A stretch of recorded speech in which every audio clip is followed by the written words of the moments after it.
عوام تو بیوقوف ہے، کہاں سمجھ پائے گی ان کی چالوں کو۔ جو وعدے کیے ہیں انہوں نے IMF سے وہ تو پورے کرنے ہی پڑیں گے۔ بسم اللہ الرحمن الرحیم، السلام علیکم، میں عامر خان۔ چینل کو سبسکرائب اینڈ فالو کریں، لائک اور شیئر بھی کیا کریں۔ آپ لوگوں کی اس تھوڑے سے ایفرٹس اور سپورٹ سے جی ہاں مجھے بہت زیادہ موٹیویشن ملتی ہے۔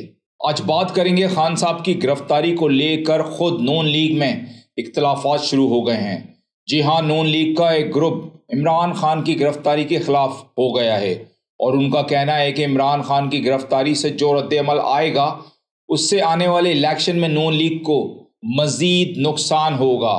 جی ہاں ناظرین، انہیں بھی اب سمجھ آ چکا ہے کہ عمران خان کی گرفتاری سے انہیں نقصان نہیں بلکہ نون لیگ ختم ہونے جا رہی ہے، کیونکہ آپ یہ دیکھیں جس پر 200 کیسز ہوں وہ ڈٹ کر بھی نہ کسی بیماری کا بہانہ نہ کسی تکلیف کا بہانہ وہ فیس کر رہا ہے، اور جس کے اوپر ایک کیس بھی ہے وہ اس ملک سے بھاگا ہوا ہے۔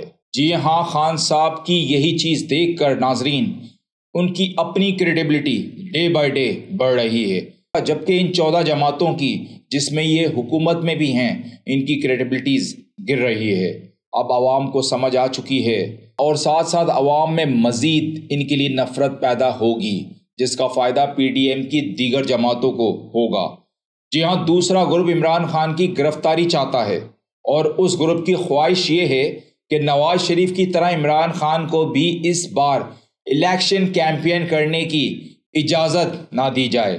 تاہم ابھی تک نون لیگ خود یہ فیصلہ نہیں کر پائی ہے کہ عمران خان کو گرفتار کیا جائے یا نہیں۔ جی ہاں ناظرین، کیونکہ 14 جماعتیں اور ان کے سہولت کار مل بیٹھ کر ہی فیصلہ کر پائیں گے آخر خان کے ساتھ کرنا کیا ہے، جبکہ پہلے بھی عمران خان کی گرفتاری پر پیپلز پارٹی نے سارا ملبہ شاید آپ کو یاد ہوگا نون لیگ پر ڈال دیا تھا، اور بلاول بھٹو زرداری نے اسمبلی میں کھڑے ہو کر کہا تھا کہ عمران خان کو اسلام آباد ہائی کورٹ سے گرفتار نہیں کرنا چاہیے تھا۔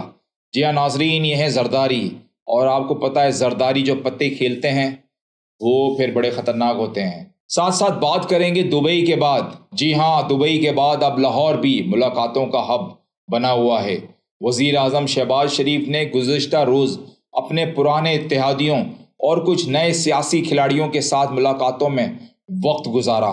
جی ہاں، آپ لوگ سمجھ تو گئے ہوں گے لیکن میں بتا دیتا ہوں، ان کے پرانے اتحادی آصف علی زرداری اور نئے اتحادی جہانگیر ترین سے ملاقات میں مصروف ہیں، کیونکہ حکمران اتحاد آئندہ عام انتخابات کے وقت کے ساتھ ساتھ نگران حکومت کے قیام کے حوالے سے اتفاق رائے پیدا کرنے کی کوشش کر رہا ہے جو انتخابی عمل کی نگرانی کرے گی۔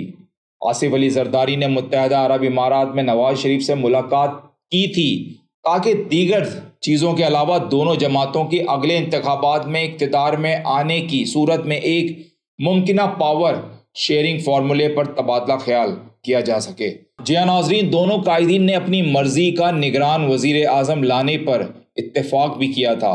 جی ہاں، آخر میں آپ کو بتانا چاہوں گا، حکومت کا 3 بڑے ہوائی اڈوں کے بجائے فی الحال اسلام آباد کو تو گروی رکھتے ہیں۔ جی ہاں، اسلام آباد ایئرپورٹ 12 اگست تک آؤٹ سورس کر دینے کا فیصلہ کیا ہے۔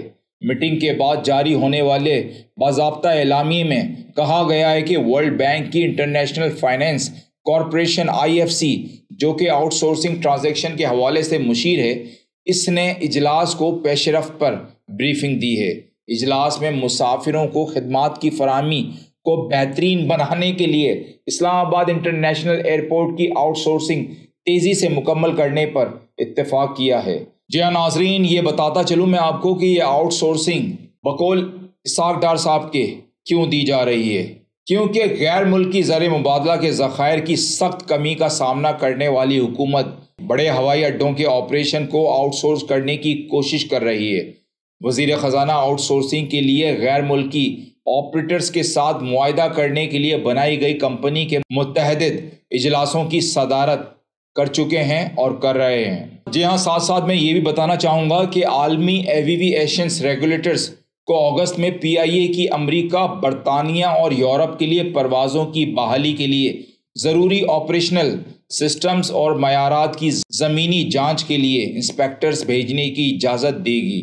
اس ڈیڈ لائن کو پورا کرنے میں ناکامی کے نتیجے میں انسپیکشنز ہونے میں تقریباً 1 سال کی تاخیر